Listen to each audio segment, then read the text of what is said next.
Right now, police are still searching for two suspects involved in an overnight shooting involving Denver police officers. Thanks for joining us. I'm Corey Rose. And I'm Jordan Chavez. This happened at Paco Sanchez Park near West 13th and Knox Court. 9 News reporter Courtney Yoon is live there right now. Courtney, all of this led to a shelter in place for several hours.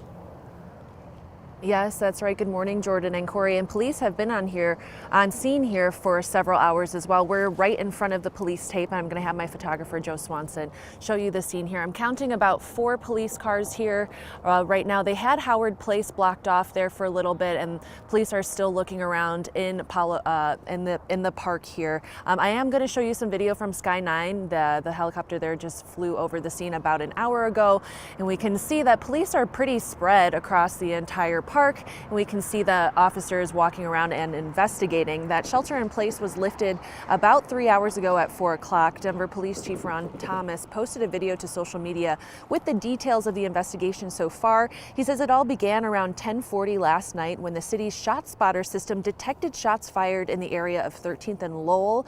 Officers found shell casings there and started looking for the suspects. About an hour later at 11:40, Thomas says their search led police to Paco Sanchez Park, where they found 4 men. Thomas says officers asked the group to stop, but they began to run. He says one dropped a gun, another produced a gun, which caused, quote, one of the officers to become in fear. Thomas says that officer fired a number of shots, striking that individual. Officers then took that person into custody and to the hospital. We don't know how many times that person was shot, but police say he will survive. Thomas says police ordered a shelter in place as investigators looked for the other 2 suspects who ran away.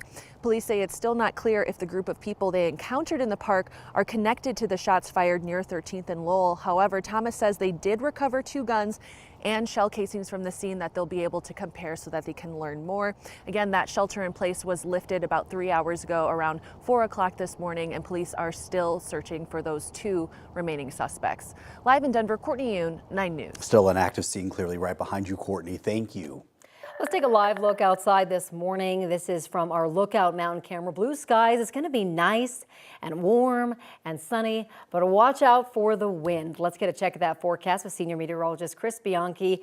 The wind is the one thing that people just don't really love. I mean, Chris, I don't understand why people are so upset about this. They have to run. I'm going to run with the wind. I'm going to windsuit and just let it carry me. Yeah, one way. One way. Don't you have to go home, or Exactly. do you want to? I'll call an Uber.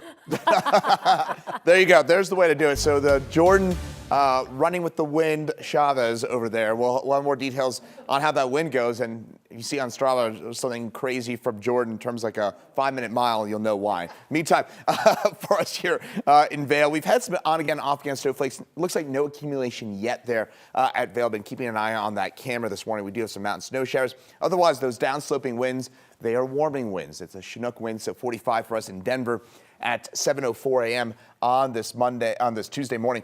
68 degrees for today, so a very warm and kind of windy day for today, especially for us here along the Front Range. And those winds will, again, keep those temperatures fairly warm right now as the kids head off to school. 45 and sunny, heading home about 68 degrees. So certainly a very warm day ahead for us here along the Front Range. Meantime, there's some of those mountain snow showers. These are generally light and mostly concentrated across southern Colorado. It looks like they're starting to fall apart a little bit, but overall headlines next week could be busy, and I'll explain why, and that could include the potential for some Denver snow as well. Details on that in my full forecast. Brianna? Chris, thank you so much for those heading out the door. A live look right now of Highway 36, where I'm sure you're seeing that traffic volume pick up in that area, barely moving for those heading eastbound this morning. So from Boulder to Denver, you are going to be stuck in a mess because of a crash that actually just popped up about less than 5 minutes ago. So I do want to switch things over to our main maps real quick, zoom into that area and show you where it's happening. So this is where we're seeing those delays if you're heading into I-25 this morning. So this is eastbound Highway 36 at Pecos. That center lane is blocked off,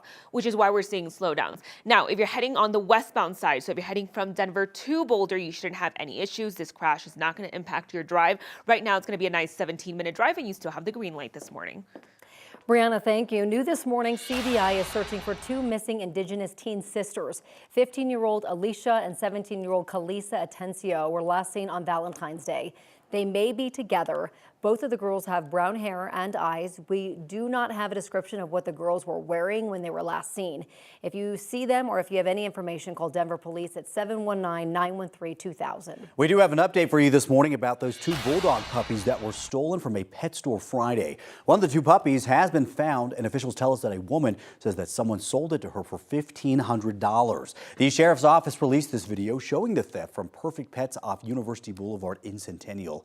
Deputies say that 3 men came in a few minutes apart, walked around and asked employees questions, including about 2 Bulldog puppies priced at $4,300 each.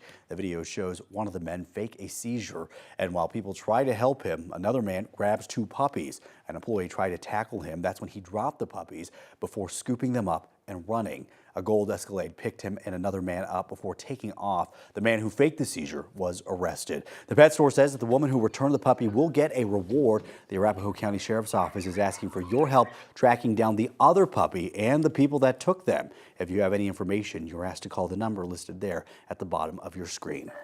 A man is dead after an hours-long standoff with Boulder police. It started Monday morning at CU Boulder's campus when police got a call about a man with a gun who was threatening to hurt himself and others.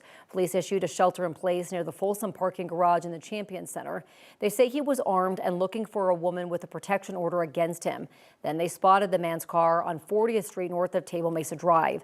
Police say they spent more than 4 hours trying to take the man into custody before he took his own life. Boulder police lifted the shelter-in-place just before 8 o'clock last night. Today, the Health and Human Services Committee will be discussing a new bill that aims to address the final rights of transgender people. The bill would require anyone that fills out a death certificate to record the preferred identity of the person who died. Under the proposed law, anyone that knowingly violates this requirement could face a fine and potential jail time. The bill aims at strengthening the rights of trans and non-binary people like Angel Briggs, who says that this is something that they have thought about throughout their transition. I'm really nervous that I'm going to die and nobody's going to really know who I am. They're going to mourn the person who's no longer here instead of the person I am now. So it's something that I'm excited about.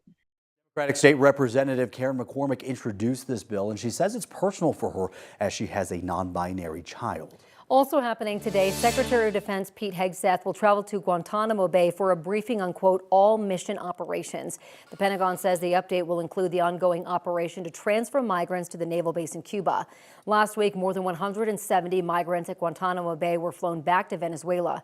As of Monday, there were nearly 20 migrants at the detention facility area of the base.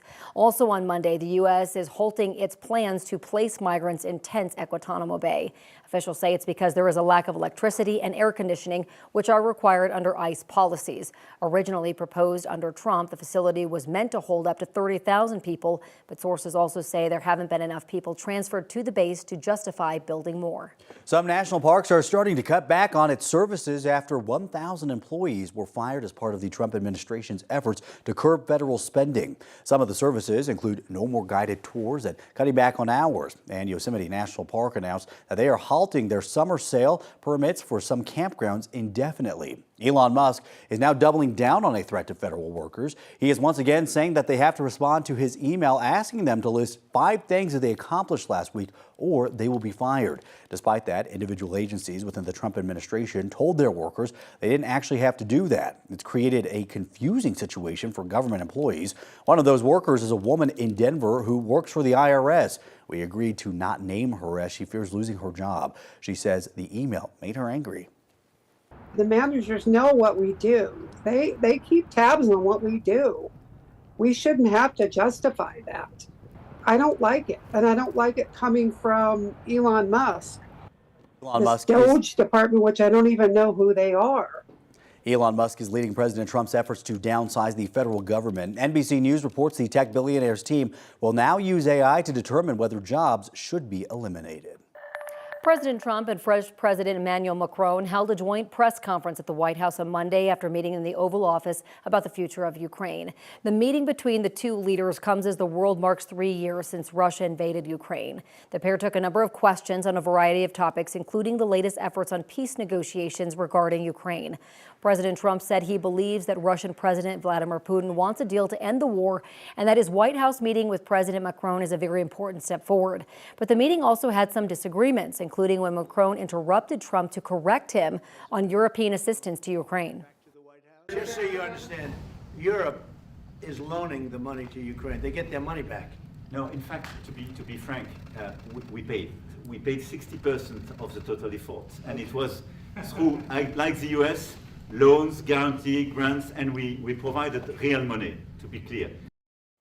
Monday's meeting at the White House came on the same day the U.S. joined Russia to vote against a United Nations General Assembly resolution condemning Russia's war against Ukraine. The General Assembly adopted that resolution with 93 votes in favor. The vote against the Ukrainian and European-backed resolution saw the U.S. at odds with its longtime European allies.